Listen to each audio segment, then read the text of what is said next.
తెలంగాణ రాష్ట్రంలో ప్రజెంట్ ఇప్పుడు పెన్షనర్స్ 2,94,000 మంది ఉన్నారు. పెన్షన్ రాని గవర్నమెంట్ ఉద్యోగస్తులు 2,26,000 మంది ఉన్నారు. కాంట్రాక్ట్ వాళ్ళు దాదాపు 3 లక్షల మంది ఉన్నారు. అవుట్ సోర్సింగ్ వాళ్ళు 7 లక్షల మంది ఉన్నారు. మొత్తం 15 లక్షల మంది ఉన్నారు గవర్నమెంట్కు పనిచేసే వాళ్ళు.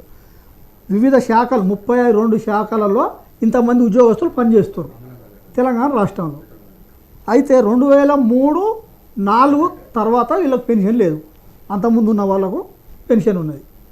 అయితే ఈ రాష్ట్ర ప్రభుత్వం పెన్షన్ అనేది ఉద్యోగస్తులకు కంపల్సరీ ఇవ్వాలి. సరే, మా ప్రభుత్వం ఉన్నప్పుడు 1వ తారీఖు జీతం ఇవ్వలేకపోయినా సరే లేటుగా ఇచ్చినాం అనే నువ్వు నేను రాగానే ఉద్యోగస్తులకు ఇది చేస్తా అది చేస్తాను 6 గ్యారెంటీలతో పాటు 420 హామీలు ఇచ్చినావు. అందులో ఉద్యోగస్తులకు కూడా ఏమేమి చేస్తా, కాంట్రాక్ట్ రెగ్యులర్ చేస్తా, వీళ్ళకు ఎక్కువ ఇస్తా, పాత పెన్షన్ కూడా విధానం చేస్తా అని కొన్ని గ్యారెంటీలు ఇచ్చినారు. కానీ ఇంతవరకు నువ్వు ఏ ఒక్క నెరవేర్చలే. కానీ ఎప్పుడో 2003-4లో బంద్ అయిన పెన్షన్ విధానం ఉన్నది కొంతమంది కదా రిటైర్ అవుతుంది. దాదాపు 88 మంది చనిపోయినారంటే నువ్వు ప్రభుత్వంగా నీకు ఒకటి ఉండాలి కదా, ఓ బాధ్యత ఉండాలి కదా. నువ్వు ఏం కొత్త ఇవ్వకపోయినా ఉన్నయ్యే రాదు. ఇప్పుడు మూసి 1,50,000 కోట్లతో సుందరీకరణ చేస్తాను, ఎవడు అడగలేగా. నేను 1,50,000 కోట్లలో 15,000 కోట్లు పెట్టా, నీకు అన్నీ క్లియర్ అవుతాయి కదా. క్లియర్ అయినాక నీకు కొత్త ఉద్యోగం పెన్షనే లేదా నీకు. ఇక ఉన్న ఆర్టీసీని ఆగం చేస్తుంది, రెగ్యులర్ చేస్తా అంటే ప్రైవేట్లో కొత్త బస్సులు తీసుకుంటున్నావు. ఇక ఉన్న 30,000 రోజు రిటైర్ అవుతున్నారు వాళ్ళు. కొత్త బస్సులు వచ్చినాయి. ఆ కొత్త బస్సులో ఏమైందంటే ప్రైవేట్ ఆయన బస్సు తెస్తాడు, డ్రైవర్ ఆయనే పెట్టుకుంటాడు. ఈ కండక్టర్ని కూడా అవుట్ సోర్సింగ్ ఇచ్చిర్రు. ఈ కాంట్రాక్ట్ ఒక ఆయనకి ఇస్తాడు, ఆయన ఏం చేస్తాడు, ఒక కండక్టర్కు 18,000 ఇస్తుడు, ప్రభుత్వానికి 20,000 చెల్లిస్తుంది. అంటే నీకు కొత్త రిక్రూట్మెంట్ లేదు. ఇక అవుట్ సోర్సింగ్ నువ్వు ఆయనకి ఏమి చేయలేదు. ఏమి ఇవ్వాలన్నా ఇవ్వద్దు అనుకున్నా అవుట్ సోర్సింగ్ కాంట్రాక్ట్ ఒక ఆయన ఉంటాడు కదా, ఆయనతోటే. ఆయనకు 1 year రెన్యువల్ ప్రాసెస్ ఉంటుంది. ఆయన తీసుకుంటాడా ఉంచుకుంటా ఆయన సంబంధం, ప్రభుత్వానికి సంబంధమే లేదు. అంటే ఈ పద్ధతి ప్రకారం గ్రూప్ 1 గ్రూప్ 2 తప్పితే నువ్వు వేరే ఉద్యోగస్తులు రెగ్యులర్గా తీసుకునే అవకాశం లేదు. అట్లా తీసుకుని పెన్షన్ ఇచ్చే పద్ధతి కూడా లేదు. కనీసం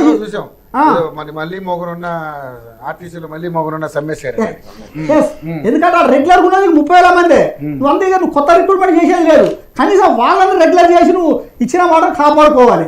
ఇప్పుడు మన పెద్దలు చెప్పినట్టు 15,000 కోట్ల రూపాయలు ఇస్తే నువ్వు అందరికి ఇవ్వగలుగుతావు. ఒక ఉద్యోగం కానీ క్లీన్ స్వీప్ అయిపోతుంది. ఎంతో కష్టపడతారు. ముఖ్యంగా నల్గొండ జిల్లా ఒక టీచర్ ఉద్యోగం రావాలంటే ఎంత కష్టం అంటే ఎంతో కష్టం. IAS IPS అంటే ఎక్కువ నాలెడ్జ్ ఉండదు వాళ్ళకు. అంటే ఒక గవర్నమెంట్ ఉద్యోగం, ఒక ఉద్యోగానికి 100 మంది. ఇప్పుడు మేము PhD చేస్తాం. సరే మేము పొలిటికల్గా ఉన్నాం, మేము ఉన్నప్పుడు తెలంగాణ ఉద్యోగం వచ్చింది, సరే ఉద్యోగానికి పోలేకపోయినాం. కానీ వాళ్ళు ఎంత కష్టపడుతూ ఉద్యోగం వస్తుంది, ఆహార నిశాలు కష్టపడి అన్ని వదులుకొని ఒక గవర్నమెంట్ ఉద్యోగం రాదు, ఒక భరోసా. గవర్నమెంట్ ఉద్యోగం వచ్చింది, ఆ ఫ్యామిలీని ఆయన బాగుపడితే ఒక 4గురికి ఉపయోగపడతాడనే ఒక కాన్సెప్ట్ ఉంది. కానీ ఈరోజు ఏమైంది, వాళ్ళ బాధలు వర్ణనాతీతం. 80 మంది చచ్చిపోయారు. ఎందుకు రేవంత్ రెడ్డి గారు ఎందుకు ఆగం చేస్తావు, తెలంగాణ ఎందుకు ఆగం చేస్తున్నావు, కాంగ్రెస్ మళ్ళీ అధికారం రాకుండా ఎందుకు చేస్తున్నావు? ప్రతిపక్షాలు ఉన్నా సరే ఫస్ట్ జీతం ఇవ్వలేదని ఉద్యోగస్తులు మిమ్మల్ని కోరుకుర్రు. కానీ ఈ రోజు మీరు వాళ్ళ ఉసురు తీసుకుంటున్నావు. రేవంత్ రెడ్డి ఇది కరెక్ట్ కాదు. ఇప్పటికి 72 సార్లు ఢిల్లీకి పోయినావు, అన్ని దేశాలు తిరిగినావు. ఎవరితో దోస్తానం చేసుకో కాదంటలేవు. ఇక రిటైర్మెంట్ అయిన ఉద్యోగస్తులకు ఇప్పటికైనా వాళ్ళ పెన్షన్ పైసలు వాళ్ళకి, రిటైర్ కానీ వాళ్ళ పైసలు వాళ్ళకి సొంతంగా ఇచ్చేది ఏమి లేదా, ఏ రోజు ఇవ్వవలసిందే కదా. ఎందుకు ఆ 1,50,000 కోట్ల మూసేందుకు? ఇప్పుడు ఎన్ని దాదాపు 93,000 కోట్లు మనం చూసినాక 93,000 ఎకరాలు, ఏది 963 ఎకరాలు ఏ గవర్నమెంట్ ల్యాండ్ అమ్మనికి పెట్టావు కదా, ప్రభుత్వ భూమిని అడ్డి పౌషాలు అమ్మనికి పెట్టావు కదా. ఏం చేస్తావు ఈ పైసలన్నీ? కనీసం 15,000 కోట్లతోటి వాళ్ళందరి బకాయిలు చెల్లించాలి. లేకుంటే మే 5 వరకు చెల్లించకుండా వాళ్ళు ధర్నాలు చేస్తారు, ఏమైనా చేస్తారు. దానికి మా పార్టీ కూడా మద్దతు ఇస్తుంది. తలా పాపం తలా పిడికి ఏదో ఉంది కదా సామెత, మీరు కూడా పాపం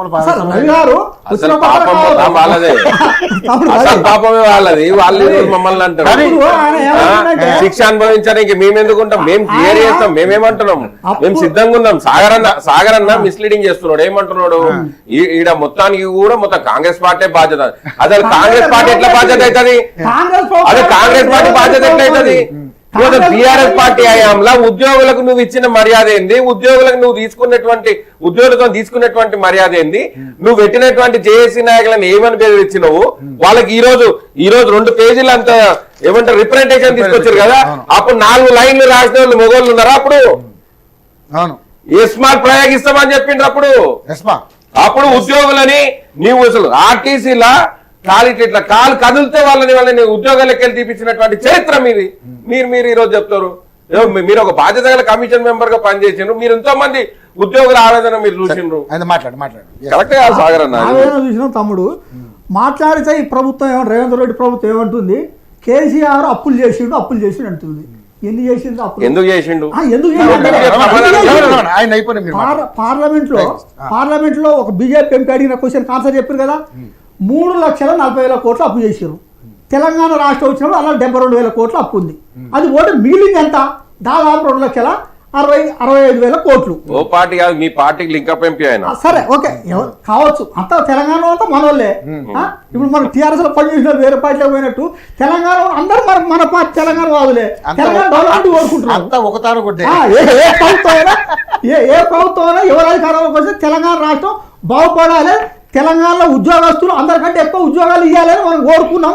అది మేము చెప్పేస్తాను. కేసీఆర్ ఫస్ట్ జీతం లేట్ ఇచ్చిండు, నువ్వు వచ్చినావు ఇచ్చి చూపించు.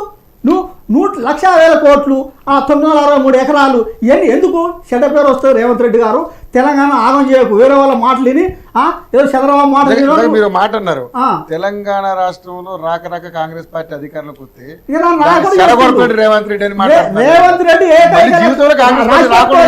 రేవంత్ రెడ్డి ఏకైక లక్ష్యం ఏంటంటే కాంగ్రెస్ పార్టీ అనేది ఇక రావద్దు. ఎందుకంటే చంద్రబాబు కోరిక అదే, బీజేపీ నరేంద్ర మోడీ కోరిక కూడా అదే. దీన్ని రాకుండా చేసి ఆయన కొత్త పార్టీ పెడతాడు, మరి మళ్ళీ చంద్రబాబు తోటి టీడీపీ మళ్ళీ స్టార్ట్ చేస్తాడు, బీజేపీ పోతాడు, ఇటనే పోతాడు. తెలంగాణ ఏమన్నా కావండి సార్, వాడు సమస్య మేము గల్లంటున్నాం. మేమేమంటున్నాం, సరే ఈ 1,00,000 కోట్లు మూసి 963 కోట్లు ఏం చేస్తున్నాం చెయ్యి, కానీ ఈ 15,000 కోట్లతోటి దాదాపు ఈ రిటైర్డ్ అయిన 20,000 మంది ఉద్యోగస్తులకు ఈ చచ్చిపోయిన గోస జరుగుతుంది, మంచిది కాదు. రేవంత్ రెడ్డి గారు ఇక నీకు ఉన్న 2 సంవత్సరాలు ఎంత సంపాదించుకొని ఎవరు ఆపుతలేరు, కానీ ఈ ఉద్యోగస్తులను కాపాడు. ఆ రోజు కేసీఆర్ గారు లేటుకి ఇచ్చిన ఎక్కువ ఇచ్చిండు, ఆ పిఆర్స్ ఎక్కువ చేసిపోయాడు. సరే కొంత ఏకపోవచ్చు, ఎంతో సరే అంత ఏకపోవచ్చు, కొంత వేసిండు. దాన్ని నువ్వు మంచిగా చేసి తెలంగాణ ఉద్యోగులు కాపాడు, దయచేసి కాపాడు. మే 5 లోపు మళ్ళీ వాళ్ళు ధర్నాకు పోకుండా నువ్వు తెలంగాణ రాష్ట్రాన్ని కాపాడు, ఉద్యోగులు కాపాడు. ఉద్యోగాలు లేకుంటే మనం ప్రజలు లేరు, ప్రభుత్వాలు లేరు, ఎక్కువ పని చేసేది వాళ్ళు అహర్నిశాలు కష్టపడుతుర్రు. సరే కొంతమంది 9 to 5 ఉండొచ్చు, కొంతమంది 7 అయినా 8 అయినా. మళ్ళీ ఈ షార్టేజ్ ఉంది ఉద్యోగస్తులు, ఒక్క ఉద్యోగం 3-4 చేసే పని చేస్తారు, రిక్రూట్మెంట్ లేదు. కాబట్టి దయచేసి రేవంత్ రెడ్డి గారు మీకు ధన్యవాదాలు చెప్పుకుంటున్నాం, మీకు శుభాకాంక్షలు చెప్తున్నాం. తెలంగాణ రాష్ట్రంలో ఉన్న ఉద్యోగాలను కాపాడు, వాళ్ళకి కావాల్సిన ఆ పెన్షన్ రిటైర్మెంట్ రావాల్సిన బకాయిలు చెల్లించమని కోరుకుంటున్నాం. మే 5 వరకు చెల్లించని ఎడల వాళ్ళతో పాటు వాళ్ళకు మేము సంఘీభావం తెలుపుతూ ఉద్యమంలో మేము కూడా పాల్గొంటామని తెలియజేస్తున్నాం. లాస్ట్ ముఖ్యమంత్రి నువ్వే, కాంగ్రెస్ పోతే పోయిందంటే వీళ్ళకి న్యాయం చేయమని వేడుకుంటున్నాం. ఒక్క నిమిషం దయచేసి, మీ ఇద్దరు 2 పార్టీ నుంచి వచ్చారు. మీరు కొదమ సింహాలు, లేకపోతే మీరు పెద్ద మదపుట ఏనుగురు. అయితే మీరు కొట్లాడుకుంటూ మమ్మల్ని దాంట్లో ఇన్వాల్వ్ చేయకండి. వాస్తవం, ఎందుకంటే ఇందాక నేను మీరు ఒకళ్ళొకళ్ళు బురద చల్లుకునే ప్రయత్నం చేసుకోకండి. సరే మీ లోటుపాట్లు చెప్పుకున్నారేమో కానీ ఆ ప్రభుత్వం ఏం జరిగింది, ఈ ప్రభుత్వం ఏం జరిగింది వీళ్ళే చెప్తున్నారు క్లియర్ గా. ఇప్పుడు నిజం చెప్పాలంటే ఇప్పుడు మేము కొత్త ప్రభుత్వాన్ని ఎన్నుకున్నారు, మా గురించి మీరు చేసే చెప్పరా చేస్తాను.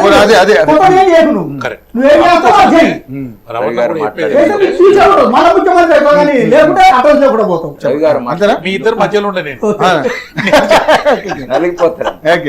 రవి గారు మాట్లాడే ఒక చిన్న సబ్మిషన్. రవి గారి ఇందాక ఒక మాట అన్నారు, ఒక విషయం ఒప్పుకుంటాను రవి గారు అన్నదాన్ని. ఈ ప్రభుత్వానికి ఆ ప్రభుత్వానికి తేడా పోలుస్తూ చెప్పారు, కానీ ఒక మాట తను విడ్రా చేసుకోవాలి. 4 లైన్లు కూడా రాయగలిగి మునగాడు అన్నాడు లేడే, ఇవాళ మాట్లాడుతున్నారు అన్నారు. ఆనాడు ఉన్నారు ఇదాలు మీరు అన్నారు, అవును. ప్రభుత్వాలు అనిచేయొచ్చు వాస్తవం ఇవాళ కొంత డెమోక్రటిక్ ఫంక్షన్ exactly, exactly. ధర్నా అంటే నేను ఆ వర్షన్లు అనలేదు సాధ్యుంది. ఆ రోజు 4 లైన్లు కూడా రాస్తే తీసుకోలేని పరిస్థితిలో ఉండే ఆ రోజు మా ప్రభుత్వం భయపెట్టిందని తమ ఉద్దేశం. భయపెట్టిండ్రు అని నేను చెప్తున్నా. నేను ఉద్యోగస్తులను భయపెట్టిండ్రు. అంటే ఒక డెమోక్రటిక్ గా మీకు అంత ఫ్రీనెస్ నేను అదే అంటాను. అదాన్ని మేము ఇది రాజకీయ అంశం కాదు. రాత్రి కాదు తలరాత్రులు మార్చండి అప్పుడు కూడా పోరాటం ఒకటి ఎవరు కోరుకున్నా ఇప్పుడు సరే ఇప్పుడు వాళ్ళు 2 పేజీలు అందరూ పోరాటం చేయకపోవచ్చు కానీ పోరాటం చేసిన సంఘాలు ఆనాడు కూడా ఉన్నాయి.